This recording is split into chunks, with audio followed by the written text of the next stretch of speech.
Today, we are going to be having a look at Coinbase, and more specifically, we're going to be having a look at the financial side of Coinbase.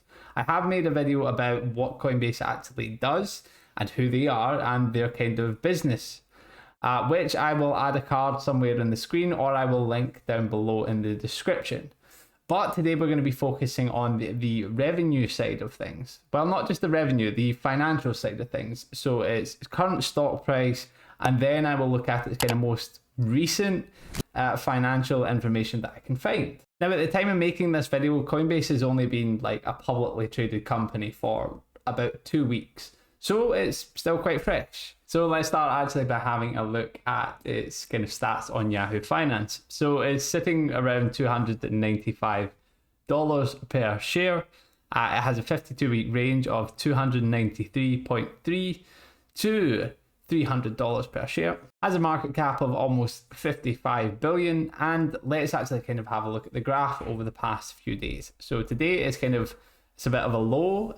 It was starting around 300 and it's sitting now around 295. Over the past 5 days, it's kind of saw very steady increases. The past month, or from, well, April 14th, which I think is the earliest that this actually goes, it had a massive spike when it IPO'd and then just kind of dipped back down and had a bit of a drop. And ever since then, it has been declining slowly. This is the past 6 months, which should really look pretty much the same as the past month. Same for the year to date. 1 year. 5 years is very confusing. And when you go back to max, it actually looks like it's month. This is just one of the documents I want to actually have a look over. This is their 8K form, which kind of gives a brief overview of the kind of financial predictions that they have for 2021, which is what I'm going to focus on. Their first quarter estimated results for 2020. I know this date has that.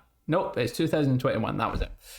For their first quarter of 2021, they had estimated results of verified users of 56 million, monthly transacting users of 6.1 million, assets on platform of 223 billion, representing 11.3% of crypto asset market share, including 122 billion of assets on platforms from institutions, trading volume of 335 billion, total revenue of approximately 1.8 billion, net income of approximately 730 to 800 million.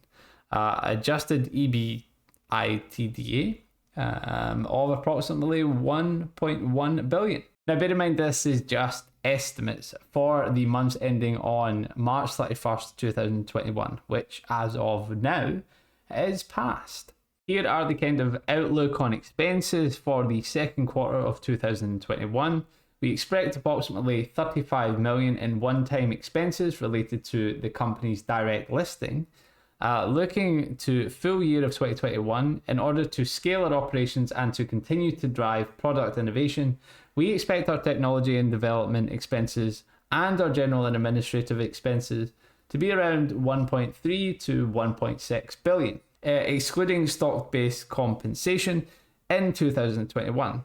Additionally, we plan to augment our historical strong organic growth with customer acquisition and engagement by meaningfully increasing our investment in sales and marketing. We plan for sales and marketing to be between 12 and 15% of net revenue in 2021. Lastly, we anticipate transaction expenses will be in the low to mid-teens as a percent of net revenue into 2021. Now, that form only kind of gave us a prediction on what they expect in revenue. Let's actually have a look at some proper revenue. So what they actually filed with the SEC. So this is an S-1 form that actually includes their revenue for 2019 and 2020. Now, this is not exactly a small document. If I actually have a look, it is 849 pages.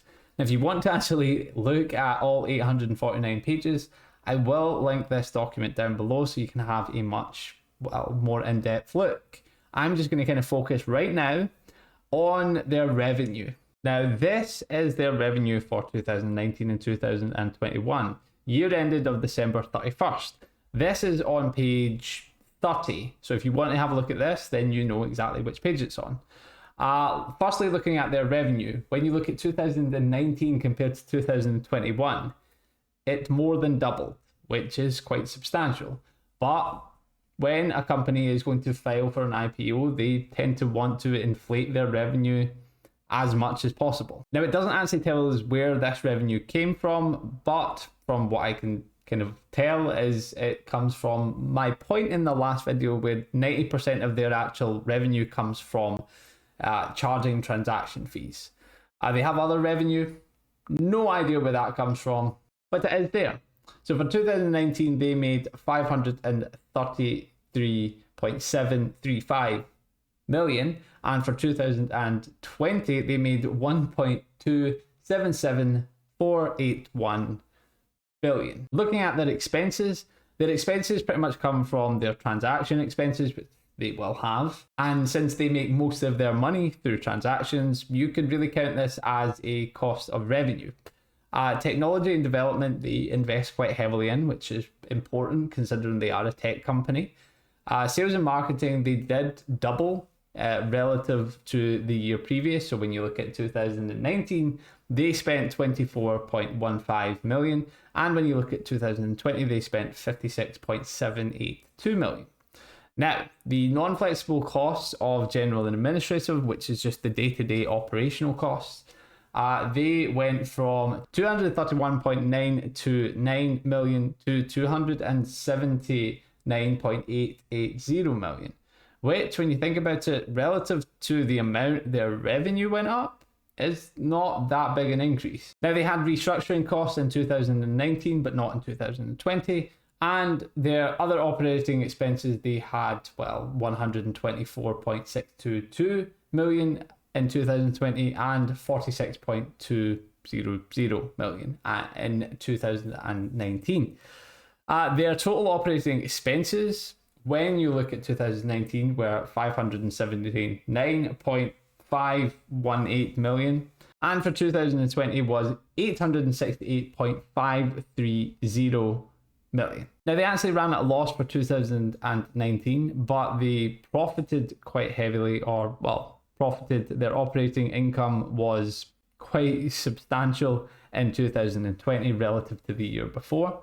But they did go public, and showing profitability when going public is quite a handy thing, I believe. You want to be seen as a profitable business if people are going to invest in your business. And after all other expenses and losses, for 2019, they ran a net loss of 30.387 million. And for 2020, they actually made a net profit of 322.317 million. Now, they are a transaction-based company, which means they make their money through transactions. So, assuming that is the case, then their net revenue will most likely be from transactions.